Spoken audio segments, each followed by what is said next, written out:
Hello everybody, Georgia here. I had a crazy experience today that I wanted to talk about. It's not an experience I've had before. I was out for a walk with my dog Hazel today and really enjoying the beautiful spring day and really enjoying the sound of the birds and the sound of the water where I was walking. And I felt drawn up this hill to this area of, rocks. But the type that are like the bones of the earth. And they just happened to be revealed in the mossy area surrounded by trees. And they were fairly large rocks, or small boulders, maybe you would call it. And I felt drawn to sit in the sun on one of them. And my higher self said you could sit there, or even better would be to sit on the one in the middle. And I was like, okay. It was sort of on an angle, so I was like, well, that's not going to be super comfortable. Am I going to slide off? But I was like, okay. So I went and I sat on this rock at an angle. And I put my hand on the rock and I just felt this kind of need to connect. And I connected with the rock. It was really crazy. And this is an area I've walked past hundreds of times, I'd say. But this time was different. And the rock spoke to me in this really slow, deliberate speech. Again, not like anybody I've ever connected to before. And they let me know that they were a conduit or a connection point directly to Mother Earth, and that I could speak to Mother Earth clearly through them. So, I'm not going to turn down an opportunity to talk to Mother Earth, and my curiosity was piqued. So, Mother Earth came through, and she spoke slowly as well, but not as slowly as the rocks. And she had a feminine feel,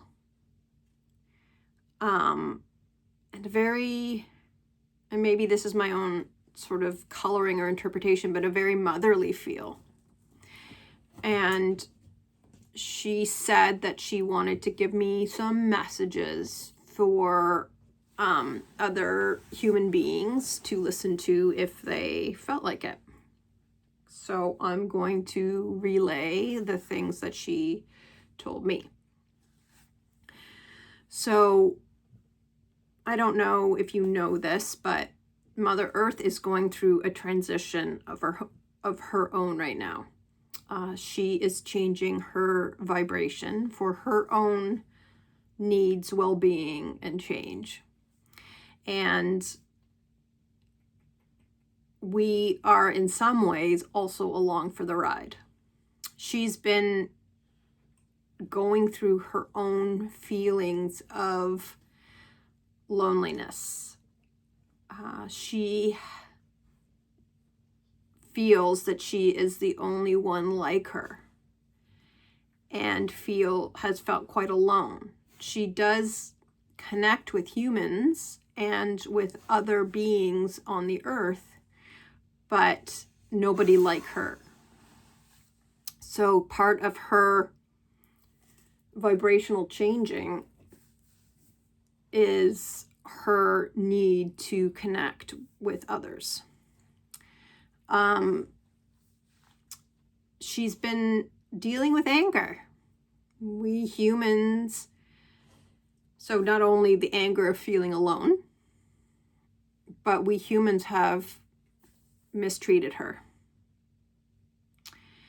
And she confirmed that not only are we greedily depleting her resources, which are part of her body, but a group of humans have spent a lot of time and energy undermining, digging down into the earth and creating places underground.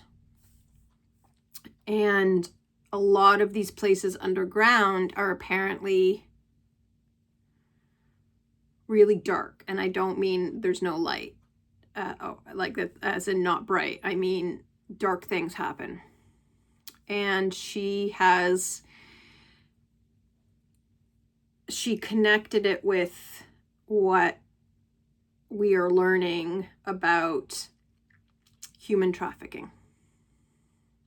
That there are many places physically underground where human beings are being bought, sold, trafficked, and severely mistreated. And she showed me some pretty terrible things that I'm not going to go into, but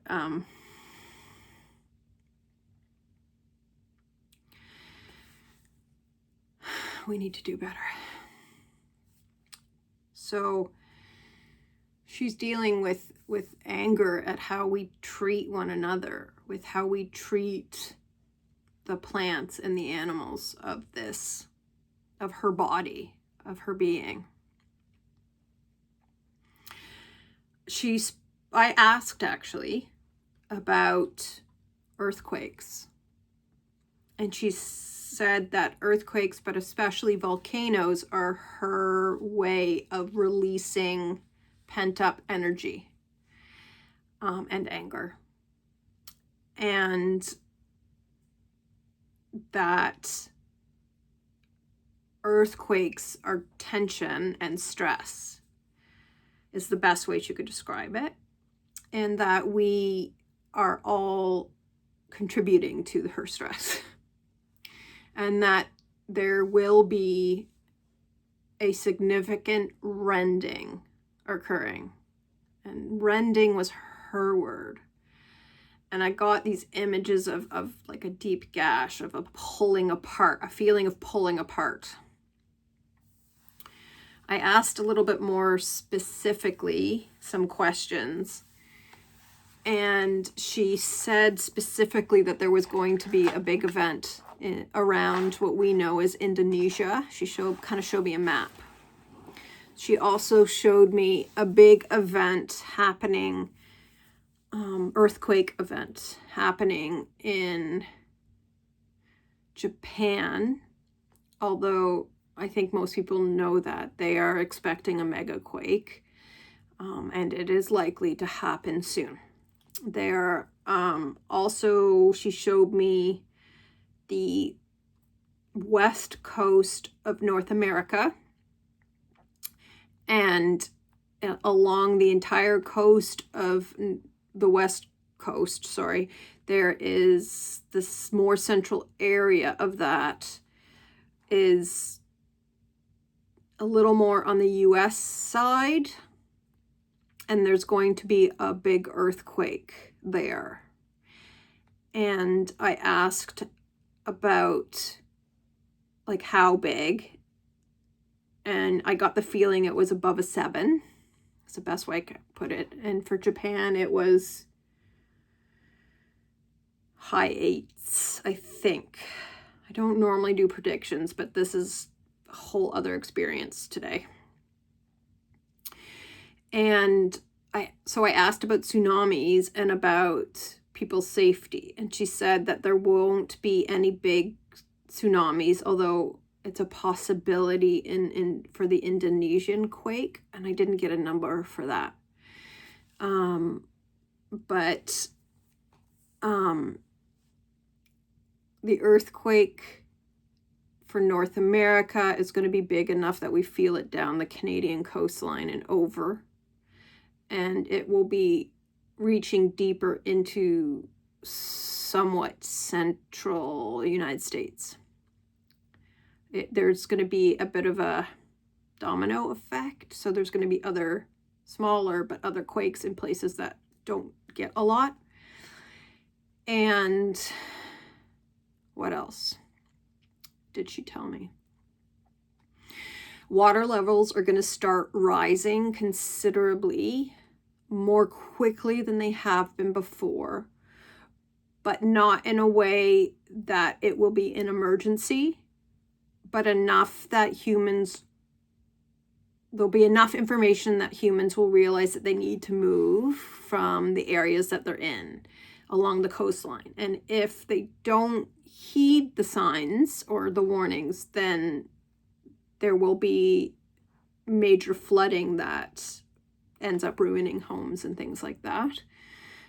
So a number of coastlines are going to, again, I'm seeing more the West Coast, but really it's all coastlines, West Coast of North America.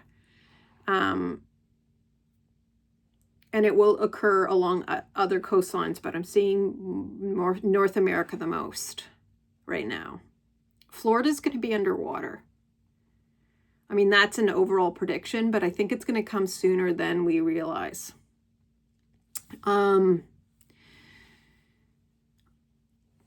These dark areas underground. So I think a lot of us know that the billionaires,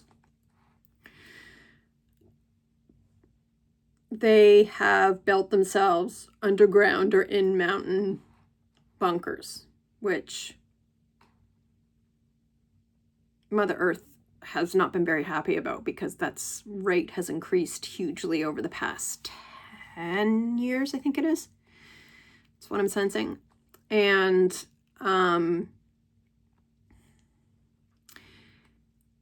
she's saying that the dark places underground will be, and there's going to be an end to them, that I see like them filling with rocks or collapsing. And I see the same for a lot of the structures that the billionaires have built, that she does not want them. And I see that